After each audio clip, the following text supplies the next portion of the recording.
नमस्कार दोस्तों, स्वागत है आप सबका मेरे चैनल धार्मिक कहानियाँ में। आइए सुनते हैं करवा चौथ की कथा। बहुत समय पहले की बात है। एक साहूकार के 7 बेटे थे और एक बेटी थी। उस बेटी का नाम करवा था।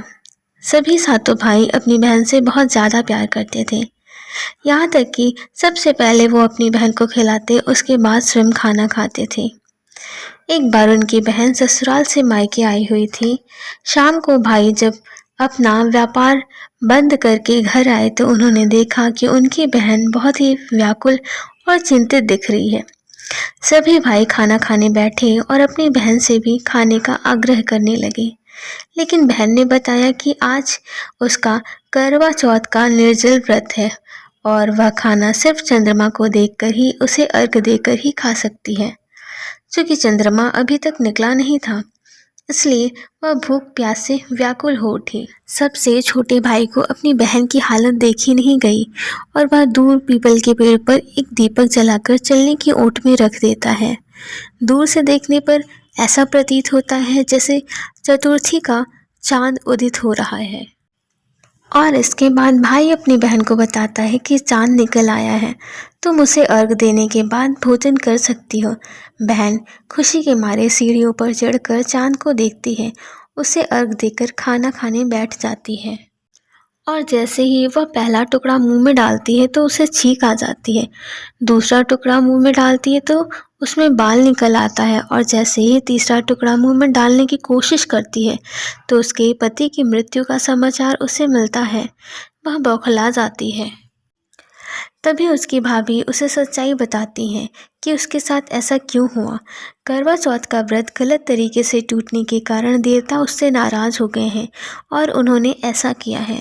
सच्चाई जानने के बाद करवा निश्चय करती है कि वह अपने पति का अंतिम संस्कार नहीं होने देगी और अपने सतीत्व से उन्हें पुनर्जीवित करके रहेगी।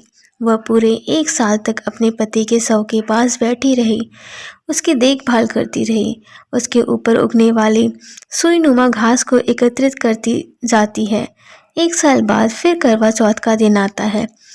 उसकी सभी भाभियां करवा चौथ का व्रत रखती हैं। जब भाभियां उससे आशीर्वाद लेने आती हैं तो वह प्रत्येक भाभी से यम सुई ले लो, पिए सुई दे दो, मुझे भी अपनी जैसे सुहागन बना दो, ऐसा आग्रह करती है। लेकिन हर बार भाभी उसे अगली भाभी से आग्रह करने का कहकर चली जाती हैं। इस प्रकार जब छठी नंबर की भाभी आती हैं तो करवा उससे भी यही बात दोहराती है। यह भाभी उसे बताती हैं कि चूंकि सबसे छोटे भाई की वजह से उसका व्रत टूटा था, अतः उसकी पत्नी में ही शक्ति है कि वह तुम्हारे पति को पुनर्जीवित कर सके। इसीलिए जब तक वह आए तो उसे पकड़ लेना और जब तक वह तुम्हारे पति को जिंदा ना करती तब तक उसे छोड़ना मत। ऐसा कहकर वह चली जाती है। सबसे अंत में छोटी भाभी आती हैं। करवा उससे भी सुहागन बनने का आग्रह करती है, लेकिन वह टाल मोल करके चली जाती है। इसे देखकर करवा जोर से रोने लगती है और अपने सबसे छोटे भाभी को पकड़ लेती है और अपने सुहाग को जिंदा करने का आग्रह करने लगती है। भाभी उससे छुड़ाने के लिए नोचती हैं, खसोटती हैं, लेकिन करवा नहीं छोड़ती। अंत में उसकी तपस्या को देख भाभी पसीज जाती है और अपनी छोटी उंगली को चीरकर उसमें से अमृत उसके पति के मुंह में डाल देती है। करवा का पति तुरंत श्री गणेश कहता हुआ उठ बैठता है। इस प्रकार प्रभु कृपा से उसकी सबसे छोटी भाभी के माध्यम से उसने अपना सुहाग पुनः प्राप्त किया। हे श्री गणेश, माँ गौरी, जिस प्रकार करवा को चिर सुहागन का वरदान आपसे मिला वैसा ही सब सुहागिनों को मिले।